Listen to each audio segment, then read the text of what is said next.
try this one more time. Okay, this is the little chapstick holder that I made, and this one I used a cutting file that I created from Tracy's Snowman with a Sign that I got at the stamping boutique.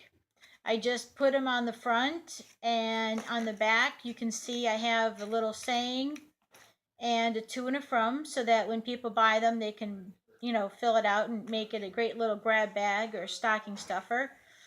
Inside, which you can't really see, actually I'll just go ahead and undo this one, I have my information with my blog and the Avon site, so if they wanted to come back they could.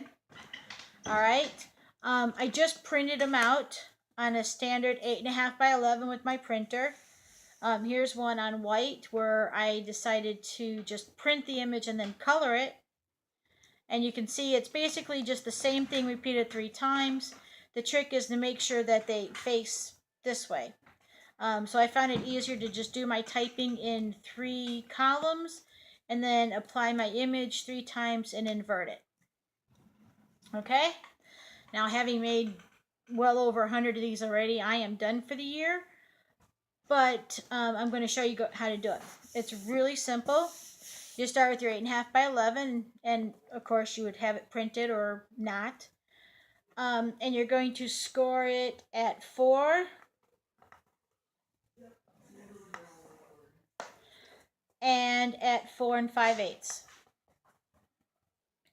This will leave you one side or the other is going to be just a tad bigger than the other by 1/8 of an inch, but it's really not going to matter.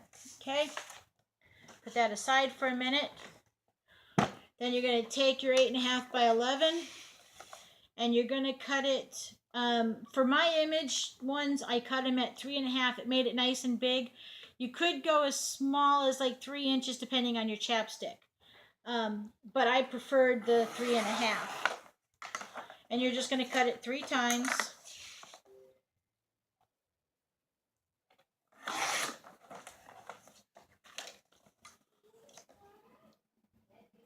At 3.5.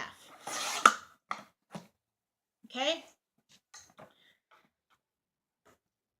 Then, because I'm a stickler and because you need to make these little inverted tabs, what I did was I fold one side under on the score line and I put it back on my scoreboard. Now I'm going to score through both thicknesses, and I have my second score line on the top so I can see it. And I'm going to score at 3/4. I'm going to score at 1 3/8.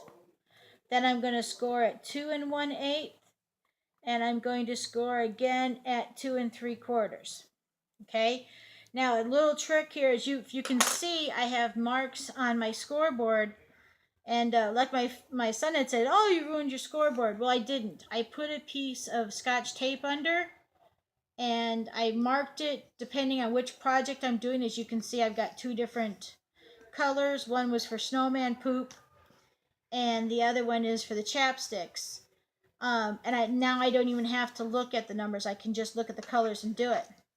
Now these score marks only go to the other score line, and they're basically just a cutting guide, so I don't have to use a pencil and a ruler to do it because I've scored it. Okay?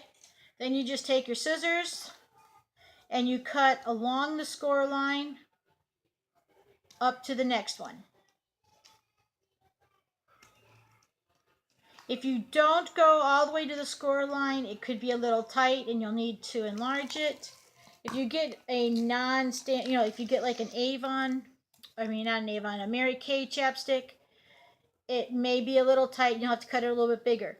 If you go past your score line, it could be too loose. Just add a little piece of tape around it and you'll be fine.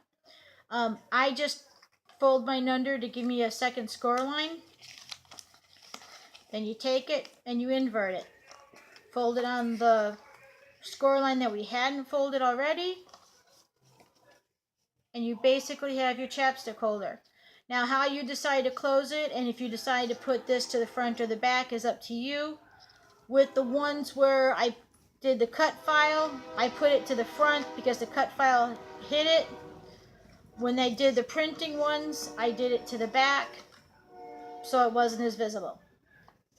Okay, you can close the front with a hole punch and string, or you could just go ahead and staple it and put a cover on it. It's up to you. Have fun. Thanks.